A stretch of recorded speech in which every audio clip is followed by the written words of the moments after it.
it is over. It is officially completely over, boys. Listen, Dark Souls, Elden Ring, who now? What now? Who honestly cares? Lords of the Fallen has won. It is triumphant because this is gonna be the first Souls-like game. No, we should call it Lords of the Fallen-like games. Yes, because Lords of the Fallen has officially completely won. That's right. Lords of the Fallen 2 will have attractive female characters in revealing outfits, CEO says. Boys, I'm not gonna lie, I will pick that over Elden Ring 2, 3, 4, 5, and honestly, I don't even care. Boys, I mean, look at this just now right here. I think we already won. This is everything I want in a game. This is a game made for gamers, not for activists. And by the way, if you do not know what Lords of the Fallen is, that's because it did not do that great. I don't remember covering it too much. I thought I just watched one gameplay video or something like that. And it did seem like a decent game, but it had a lot of bugs. It had a lot of issues at the start. It's kind of clearly visible by the 66% positive reviews only, which is not good. And the fact that this game came out in 2023. And, well, as you can see, just from October to November, it pretty much lost, what is this? Almost 80%, yeah, slightly below 80. What is this actually? 86.5%-ish of its audience, and then after another month it lost 50%, well, more than 50% of that, almost 66%, 60-ish%, yes. Needless to say, this is not a good graph, this is a pretty bad graph. But the game had a solid idea, it was solid in its definitions, and I honestly did not think that they were making enough money to make a second game, but turns out they did. Even though I honestly kind of remember them themselves saying that they did not make enough money. Maybe I'm making that up. But in any case, Lords of the Fallen, if it comes out and it does not have a lot of bugs, we know that there are many games on Steam that have literally survived just because of revealing outfits. What's that Destiny-like shooter game with the hot outfits? Don't remember, but you probably know what I'm talking about. Yeah, that thing literally has only survived because of selling hot sleuth outfits, which does show you how far that can go. And again, I appreciate these things. I appreciate beautiful females, and I think you also obviously do appreciate them. The only people who don't appreciate them are people like Paul Tassi. Also, he's a loser. So there you go. A journalist. Yes, very unimpressive. A Destiny 2 simp most of the time. And look at this. This is the article he's quoting. You can just put this in your game and it's fine. You don't have to be a huge loser about it. Calling out the CEO for, well, you know what he's calling him out? Obviously, as a typical journo, he's lying and completely misrepresenting what's happening. He just wants to score his DEI points and Vogue points, so he gets a bonus of probably not getting hit in the sack. In any case, this is what the CEO said. Recently, CI Games president an all new trailer for Lords of the Fallen 2 at the Game Awards, unveiling a more of the game's backstory and setting. The backstory and setting are pretty decent, even though it's kind of like Dark Souls generic type of stuff, but it's at least decent.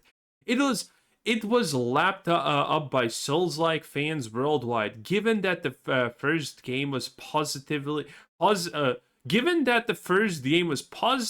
received. I don't know about positively received with only 66% positive user score. Now, granted, the game was received relatively positively because it wasn't, well, garbage dumpster fire like we typically expected in 2023. Oh, what a year. But it was still buggy, it was still a mess, it still required a lot of tune-upping and a lot of fixing. Okay, way more than Tainted Grail honestly ever did. So, 66% positive view rating is by no means good, okay? Listen, I try to be as objective as possible. I try to be as fair as possible. And if you do also, then please give a like for this video. It helps me a lot. It takes only less than a second, and thank you for everyone who does. It truly actually impacts things, so thank you. Do it. And if you think this is important, then definitely do it. Like it right now, like the video. Subscribe maybe also, why not?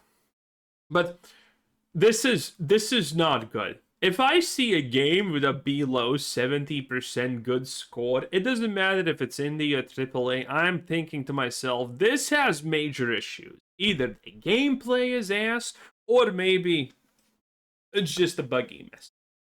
One of the two at the bare minimum is happening. Chances are maybe multiple things happening. Because it's not easy to get a below 80 score on Steam if you do not deserve it. Every game on Steam that deserves to be bad gets a below 80 score. Well, unless it's some kind of super vogue disaster like Beyond Midnight or whatever it was called. South of Midnight, there we go. South of Midnight, those Super Bowl games that have like literally 1,000 players and then it's like 90% positive because literally no one wanted to buy it and only Mr. Matty is talking about, oh my god, it's so good. And no one agrees. Because not enough people are buying it in the first place to even dislike it because everyone saw what was on the cover of the book and they said, wow, this is crap. I'm not going to even buy it in the first place. So, that is that situation. Asmongold chips in, not gonna read too long, didn't read, don't care. But he's probably right because it's Paul Tassi, okay? Listen, Asmongold may be a moron, but he's probably still smarter than Paul Tassi in like 9 out of 10 situations. This is a different video topic that we're gonna go into. There we go.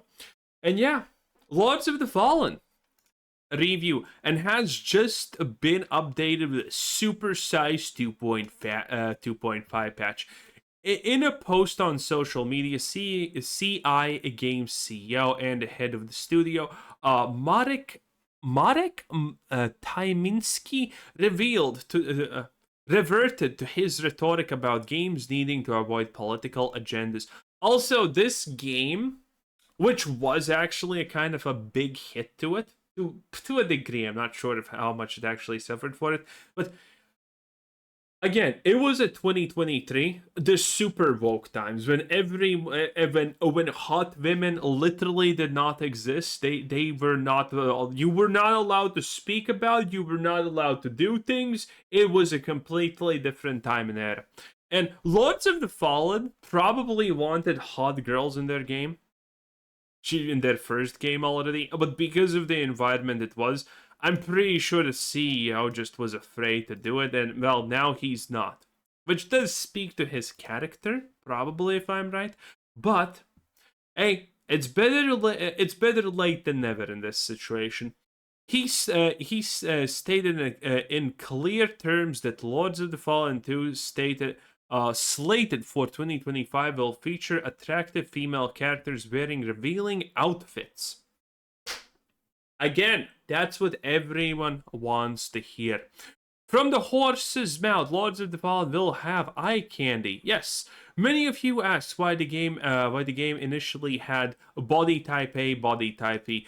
Hixworks stated early 2020 as an autonomous studio owned by CI Games. Early on, political correctness and filtering meant not very the decision reached me on time. I got a lot more involved from late 2024 and now act as head of studio alongside my CEO role. This sounds like bull, I'm not gonna lie.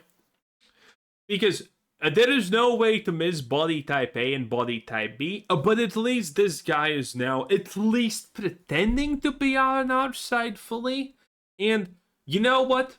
I personally don't like people who pretend to be on our side necessarily, but they are kind of a necessary evil to have because we can't just shoo all of them away. Even if this guy doesn't have a backbone, and he's kind of just doing this because now it's allowed finally, and he was never gonna actually break the rules to begin with if times didn't change. It's still important that they are allowed to exist and we don't constantly call them out. Never forget, but don't push them away. That's only gonna damage us. In any case, how dare you chuds like beautiful women? It's just wrong. Have a nice day. Bye.